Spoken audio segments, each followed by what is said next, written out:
This is Z-Feed in your ears. We're an independent media company bringing context and critical thinking to the news, social issues, and pop culture. This podcast brings you the audio version of our articles and essays. For those who prefer to listen and maybe multitask instead of reading words on a screen, you can find the text version of this piece on zfeed.com.au. Quick catch-up, answering your questions about Morrison's ministry scandal from Z-Feed Instagram. This will go down in history as one of the most shocking stories of this era in Australian politics. If you're listening to this, then you already know that between May 2020 and May 2021, then Prime Minister Scott Morrison appointed himself as co-minister of 5 different departments.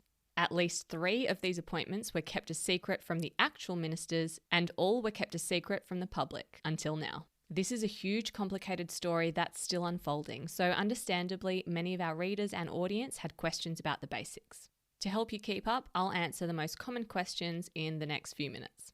First question, what's the timeline of these events? So Morrison appointed himself Health Minister in March 2020, just as COVID was about to take off. Shortly after that, he made himself Co-Finance Minister, also in March. Then 1 year later, he gave himself the Industry, Science, Energy and Resources portfolio in April 2021. And finally, both the Home Affairs and Treasury Department portfolios in May 2021. Question 2, what's his justification for doing this? At the very beginning of the COVID-19 pandemic, just as things were beginning to take off in Australia, the government was considering a clause that grants emergency powers to the Health Minister alone. At the time, that was Greg Hunt. Ironically, Morrison was uncomfortable with the idea of one man having all that power. So, after getting the legal advice from then Attorney General Christian Porter, and with the support, perhaps reluctant, from Greg Hunt, he made himself co-minister of the Health Department just as a safeguard. This decision is kind of understandable, as at that time, the pandemic and what might happen next was so unknown. But there is no justification for that decision to have been kept a secret. There isn't really any logical reasoning why Morrison continued to appoint himself new portfolios after that. He claims that he did so just in case any of those ministers became unable to do their job because of the pandemic, and that he only chose portfolios that were, quote, in the national interest. That justification, however, does not explain why he kept the decision a secret from 3 out of the 5 ministers and most of his own party. Question 3, was it legal? Technically, yes. Question 4, did he get any extra money for taking on these additional roles? So far, no, it appears that he did not receive any additional salary or compensation for the portfolios that he secretly took on. Question 5, will this clause or loophole be closed now? On this one, I think it's too early to say. Our guess is that the clause will remain, but with an amendment that says if the decision is made, it must be made publicly.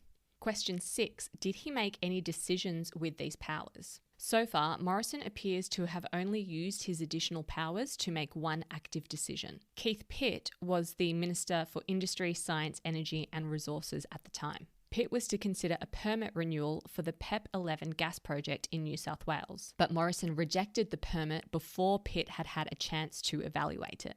Asset Energy now understandably want a review of that permit application. If more of these rogue decisions by Scott Morrison are uncovered, they may have to be reviewed too. Question 7, what consequences will Morrison face? His colleagues are pissed, so most likely he will be forced to resign. To be honest, we do think he probably would have resigned soon anyway, regardless of whether this story had ever come out.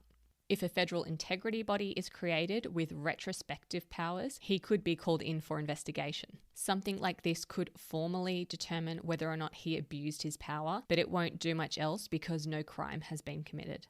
And the last question, why is this a big deal?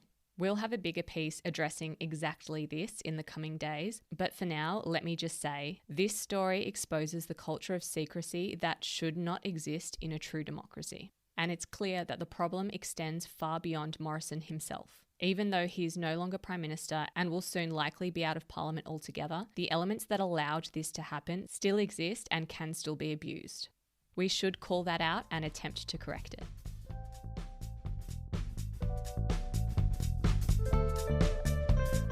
Thanks for listening to Z-Feed Audio.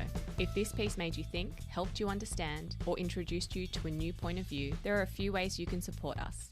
Our work is meant to be discussed. Share this episode or the article with a friend and get talking. You can also subscribe, follow us on TikTok, Instagram, and Twitter, or support us on Patreon. That's all for now. Time to give your brain a break.